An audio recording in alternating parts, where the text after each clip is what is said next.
Praise the Lord. जय मसीह की।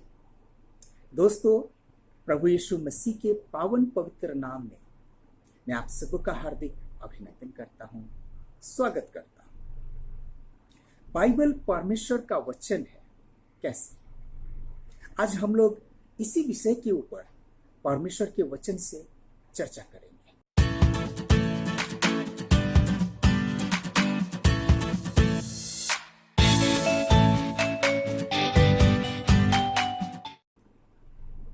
प्रिय भाइयों और बहनों, वर्तमान समय में जितनी भी प्राचीन पुस्तकों का अस्तित्व है उसमें से एक बाइबल भी है, और बाइबल ही दुनिया का एकमात्र ऐसी पुस्तक है जो सबसे ज्यादा भाषाओं में अनुवाद किया गया है।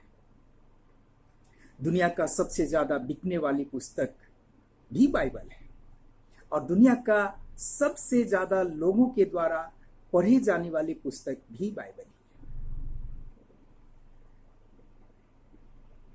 और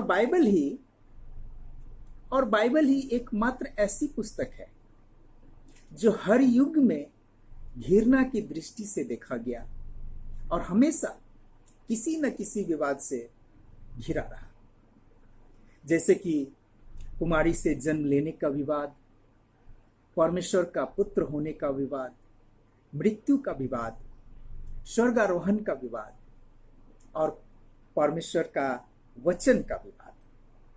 हम मसीही विश्वासी भाई बहन अच्छी तरह से जानते हैं कि बाइबल परमेश्वर का वचन है, परंतु कई ऐसे भी लोग हैं जो इन बातों को नहीं मानते। उनमें से कुछ विश्वासी लोग भी हैं जो बाइबल को एक धार्मिक पुस्तक तो मानते हैं, परंतु परमेश्वर का वचन नहीं मानते। तो आइए हम कुछ ऐसे प्रमाणों को देखें जो यह प्रमाणित करती है कि बाइबल परमेश्वर का वचन है। सबसे पहला प्रमाण, बाइबल का अद्वितीय स्वरूप यह प्रमाणित करता है कि बाइबल परमेश्वर का वचन है।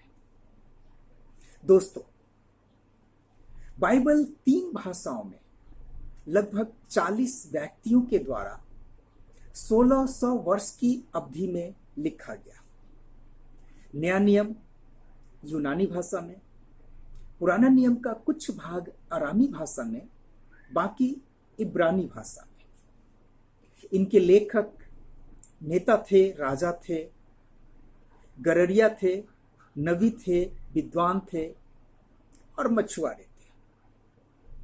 मूसा की मृत्यु के 1400 वर्ष के बाद, दोस्तों ध्यान दीजिएगा, बाइबल के पहले 5 पुस्तक का लेखक मूसा और उसकी मृत्यु के लगभग 1400 वर्ष के बाद बाइबल के अंतिम पुस्तक का लेखक यूहन्ना का जन्म हुआ। कई लेखक एक दूसरे को पहचानते तक नहीं थे, अलग अलग जगहों का रहने वाले थे, कईयों का भाषा भी एक नहीं था। इन सब के बावजूद बाइबल में एक भी विरोधाभास नहीं पाया जाता, जबकि होना चाहिए था, लेकिन नहीं है। क्यों नहीं है? क्योंकि दोस्तों, लिखने वाले भले ही लगभग 40 व्यक्ति थे, लेकिन लिखवाने वाले सिर्फ एक, प्रभु परमेश्वर। यही है बाइबल का वो अद्वितीय स्वरूप जो स्वयं प्रमाणित करता है कि बाइबल परमेश्वर का वचन है। दूसरा, बाइबल स्वयं घोषणा करती है कि बाइबल परमेश्वर का वचन है। दोस्तों, पुराने नियम की पुस्तक में हम बार बार पढ़ते हैं, यहोवा ने कहा, यहोवा यूं कहते हैं। यदि उत्पत्ति अध्याय 1 को हम पढ़ें तो उसमें 8 बार इस बात को लिखा गया है, यहोवा यूं कहते हैं, यहोवा ने कहा।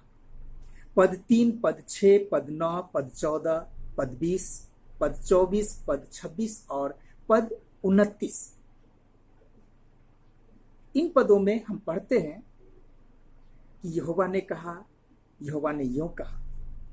दोस्तों, प्राचीन काल में इजरायली मिस्र देश में गुलाम थे और जब वहां का राजा उनके ऊपर अत्याचार किया, घोर अत्याचार किया, तो उन लोगों ने अपने प्रभु, अपने परमेश्वर यहोवा को पुकारा और परमेश्वर यहोवा अपने दास मूसा के माध्यम से उन सभी लोगों को मिस्र देश से निकाला। मिस्र देश से निकलने के बाद परमेश्वर ने मूसा के द्वारा व्यवस्था दी और मूसा ने साफ साफ बताया कि परमेश्वर ने स्वयं उनसे बातें की। निर्गमन अध्याय 19 पद 7 से 9 में हम लोग इस बात को पढ़ सकते हैं।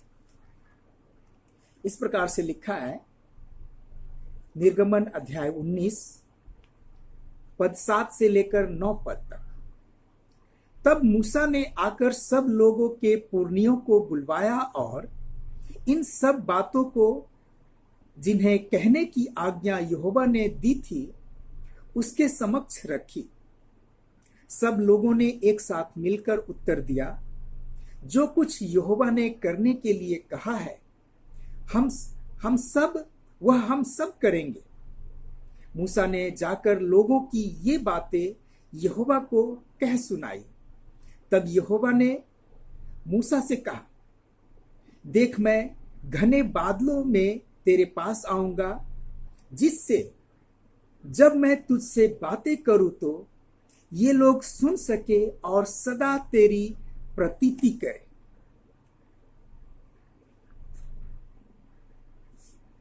प्रिय भाइयों और बहनों, नया नियम में पौलुस ये घोषणा करते हुए कहते हैं, संपूर्ण पवित्र शास्त्र परमेश्वर की प्रेरणा से रचा गया है। दूसरा तिमुथियुस अध्याय 3 पद 16। बाइबल स्वयं घोषणा करती है कि बाइबल परमेश्वर का वचन है। तीसरा, इतिहास भी बाइबल की सत्यता को सिद्ध करती है। दोस्तों, इतिहास भी बाइबल की सत्यता को सिद्ध करती है।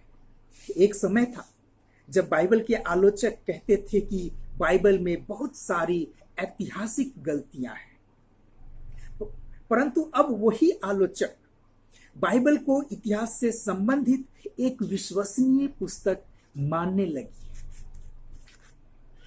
प्रिय भाइयों और बहनों, बाइबल में वर्णित जल प्रलय की घटना पर संदेह किया जाता था, परंतु कई ऐसे प्रमाण मिले हैं जो इस घटना को सिद्ध करते हैं। पहला, अलास्का के बर्फीले पहाड़ों के नीचे दबा हुआ मैमथ का शव। अलास्का ध्रुवीय प्रदेश, बर्फ ही बर्फ।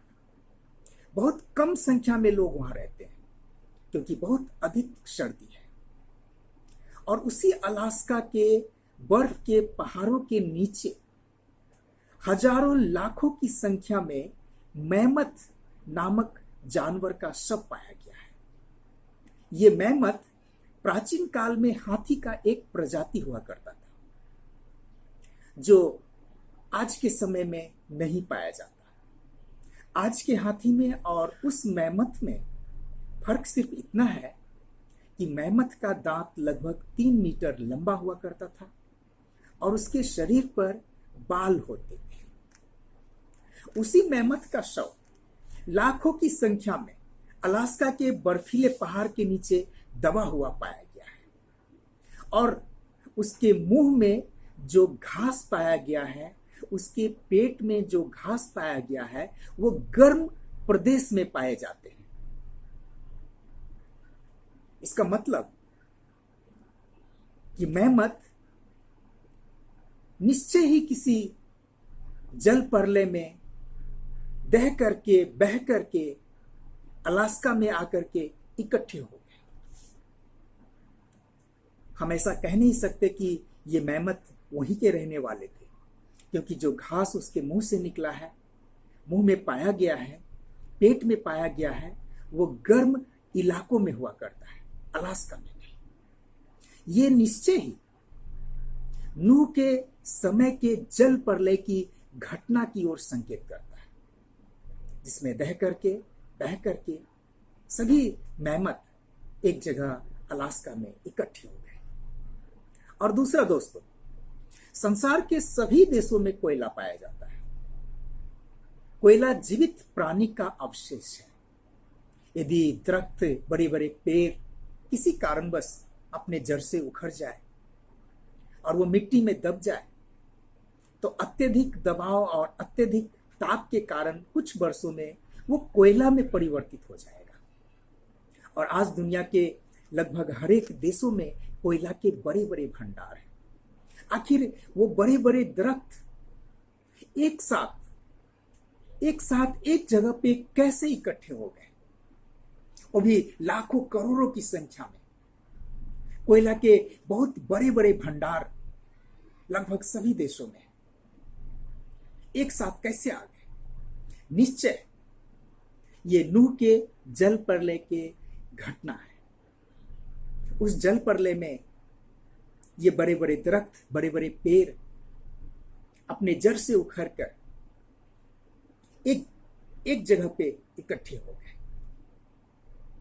दोस्तों, उत्पत्ति अध्याय 11 में बाइबल की ऊंची गुंबद का वृतांत है। उत्पत्ति अध्याय 11 पद 4। बहुत से बाइबल के आलोचक इसे गप मानते थे, इसे गलत मानते थे कि ये सही नहीं है। परंतु प्राचीन काल के कुछ ऐसे लेख सामने आए हैं जो यह सिद्ध करते हैं कि उत्पत्ति अध्याय 11 पद 4 की घटना सही है। यूनानी इतिहासकार हेरोडोटस 500 ईस्वी पूर्व, इन्होंने अपने इतिहास में इसका जिक्र किया है। उन्होंने कहा कि बाइबल का वो गुंबद, उसका खंडहर मेरे समय में भी है। उनके इतिहास में हम इस बात को पढ़ सकते हैं। बेबीलोन से मिले लेख भी बाइबल से सहमत है। बेबीलोन से कुछ ऐसे प्रमाण मिले हैं, बेबीलोन की खुदाई में कुछ ऐसे प्रमाण मिले हैं जो बाइबल से सहमत है। निम्रोद नामक व्यक्ति बाबुल का गुंबद बनाया, इसका जिक्र बाइबल में है। और बेबीलोन के खुदाई में जो कुछ लेख मिले हैं वो इस बात से सहमत है कि निम्रोद नामक व्यक्ति ही बाबुल का गुंबद बनवाया। प्रिय भाइयों और बहनों, बाइबल के आलोचक का कहना था कि व्यवस्था की 5 पुस्तक मूसा ने नहीं लिखी, क्योंकि मूसा के समय में लेखन कला नहीं था। परंतु ऊर नगर की खुदाई से मिली लेख, ऊर नगर इब्राहिम जहां रहते थे, इब्राहिम के माता पिता इब्राहिम का घर जहां था ऊर नगर, उसकी खुदाई में जो लेख मिला है, उस लेख से पता चलता है कि इब्राहिम के जमाने में भी लेखन कला थी। मूसा तो बहुत बाद में है। दोस्तों, इतिहास इस बात की साक्षी देती है कि बाइबल परमेश्वर का वचन है। बाइबल परमेश्वर का वचन है। और चौथा, विज्ञान भी बाइबल को परमेश्वर का वचन प्रमाणित करती है। दोस्तों, विज्ञान भी बाइबल को परमेश्वर का वचन प्रमाणित करती है। आज से 500 वर्ष पहले तक लोग यही समझते थे कि पृथ्वी किसी खंभे पे टिका हुआ है। इस संबंध में कई लोगों के अपने अपने विचार थे। कुछ लोगों का यह भी कहना था कि पृथ्वी शेषनाग के सिर पर टिका हुआ है। परंतु दोस्तों, जब कुछ वैज्ञानिकों ने अंतरिक्ष का अध्ययन किया, अंतरिक्ष में गए, तब उन्होंने वहां से क्या देखा कि पृथ्वी हवा में लटकी हुई है। इस बात को वैज्ञानिकों ने कुछ ही वर्ष पूर्व पता किया, कुछ ही वर्ष पूर्व। परंतु अय्यूब का लेखक इस बात को लगभग 6000 वर्ष पहले जानते थे। अय्यूब का लेखक, आइए हम उसे पढ़कर देखते हैं। अय्यूब अध्याय 26 पद 7। वह उत्तर दिशा को शून्य में फैलाता और पृथ्वी को निराधार लटकाता है। दोस्तों, अय्यूब का लेखक जानते थे इस बात को कि वह उत्तर दिशा को शून्य में फैलाता और पृथ्वी को निराधार लटकाता है। लगभग 6000 वर्ष पहले अय्यूब के लेखक ने इस बात को लिखा। परंतु वैज्ञानिकों ने कुछ ही वर्ष पहले इस बात को पता किया।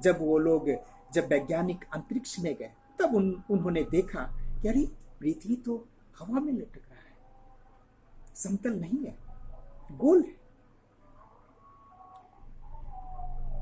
प्रियो, आज विज्ञान बहुत तरक्की कर चुकी है, बहुत कह नहीं सकते।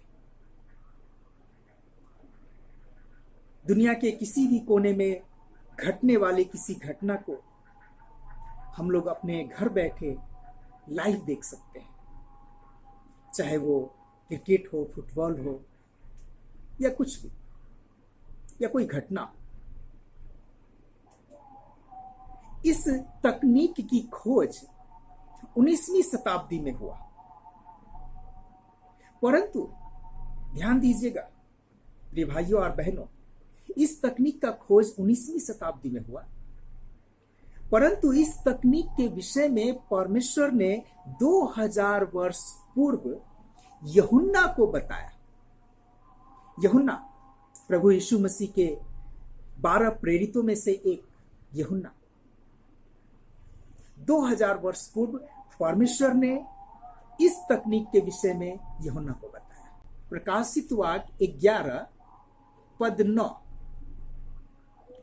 और जातियां, कुलों, भाषाओं और राज्यों में से लोग 3.5 दिन तक उसके शवों को देखते रहेंगे, पर उन शवों को कब्रों में न रखने न देंगे।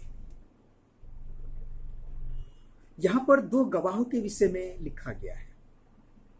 इसके विषय में मैं डिटेल से नहीं बताऊंगा, ये एक अलग विषय है, परंतु इतना जरूर कहूंगा कि 2 गवाह जिन्हें मार दिया जाएगा और किसी चौराहे पर फेंक दिया जाएगा।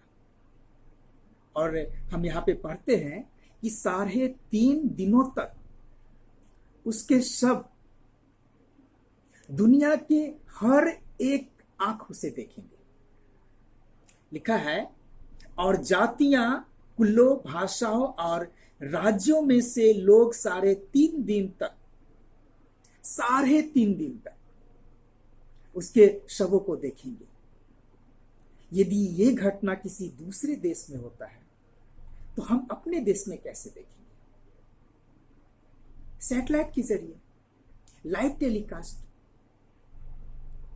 फेसबुक या लाइव यूट्यूब, सोशल मीडिया के माध्यम से, इंटरनेट के माध्यम से इस घटना को हम डायरेक्ट देख सकते हैं।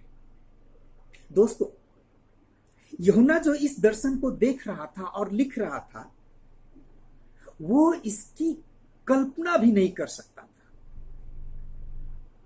परंतु जो इन बातों को यूहन्ना के द्वारा लिखवा रहा था, वो अच्छी तरह से इन बातों को जानते थे, अच्छी तरह से जानते थे। आज के समय की बात है। दोस्तों, पिछले 6-7 महीनों से लॉकडाउन है। लोग अपने अपने घरों में हैं।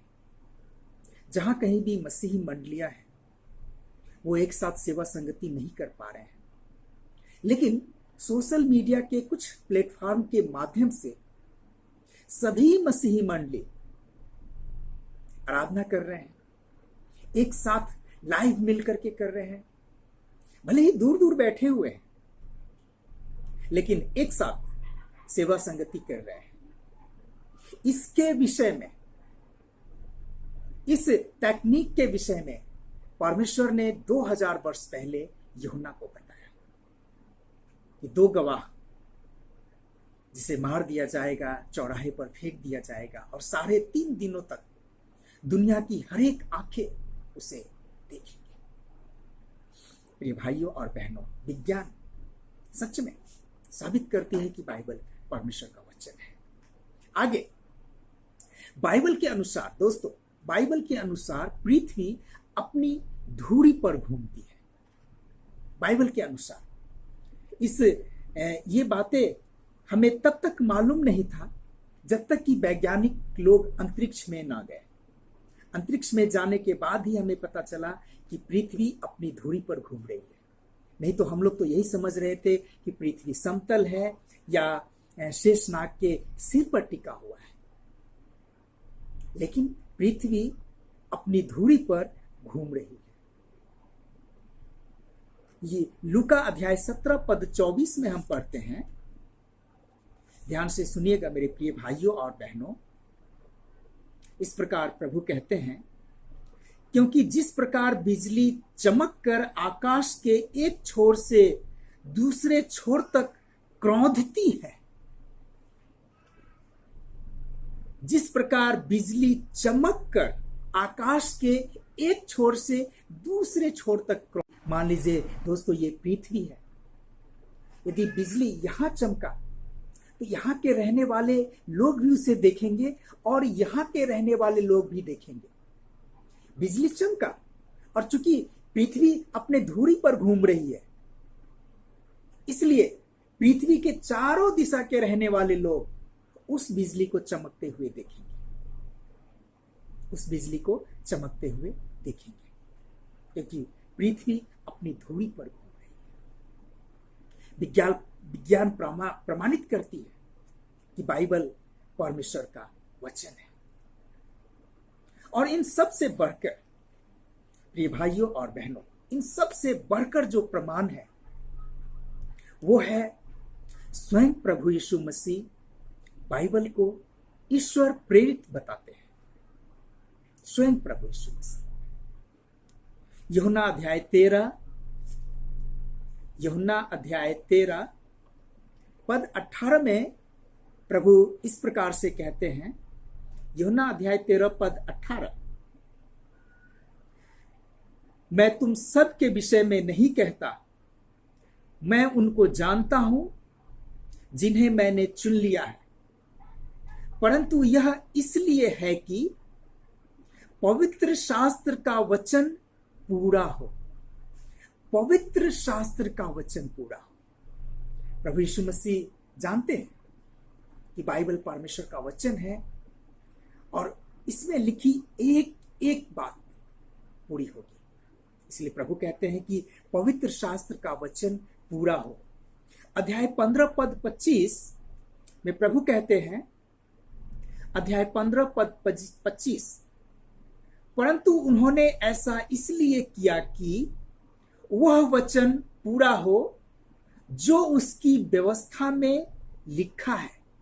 वह वचन पूरा हो जो परमेश्वर की व्यवस्था में लिखा है।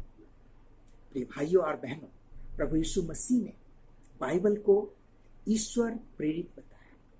और 17 अध्याय के 12 पद में प्रभु कहते हैं, अध्याय 17 पद 12,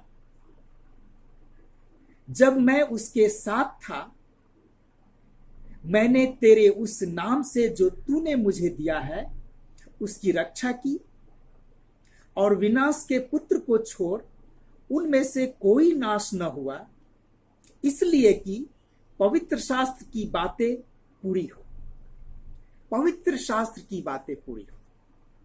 प्रभु यीशु मसीह स्वयं कहते हैं कि पवित्र शास्त्र की बातें पूरी हो, क्योंकि ये परमेश्वर का वचन है। प्रिय भाइयों और बहनों, बाइबल सच में परमेश्वर का वचन है, इसमें कोई शक नहीं।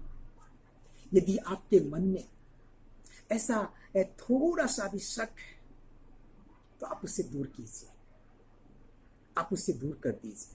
बाइबल का अद्वितीय स्वरूप प्रमाणित करता है कि बाइबल परमेश्वर का वचन है। बाइबल स्वयं घोषणा करती है कि बाइबल परमेश्वर का वचन है। विज्ञान बाइबल को परमेश्वर का वचन प्रमाणित करता है, और इतिहास भी बाइबल को परमेश्वर का वचन सिद्ध करता है। ये भाइयों और बहनों, बाइबल सच में परमेश्वर का वचन है। दोस्तों, यदि मेरा ये वीडियो आपको अच्छा लगा हो, आपके आत्मिक जीवन में उन्नति लाया हो, तो निश्चय ही आप इसे लाइक कीजिए, आप इसे शेयर कीजिए अपने दोस्तों के साथ, अपने विश्वासी भाइयों बहनों के साथ शेयर कीजिए, और सब्सक्राइब कीजिए। कमेंट करना न भूलें। यदि किसी विषय के ऊपर आपको विशेष रूप से परमेश्वर के वचन में से कुछ बातें सीखना हो, जानना हो, तो आप कमेंट कीजिए। मैं निश्चय ही आपके कमेंट का इंतजार करूंगा, और आपके कमेंट के अनुसार मेरा आने वाला वीडियो भी होगा। प्रभु आप सबको आशीष प्रदान करें। जय मसीह की।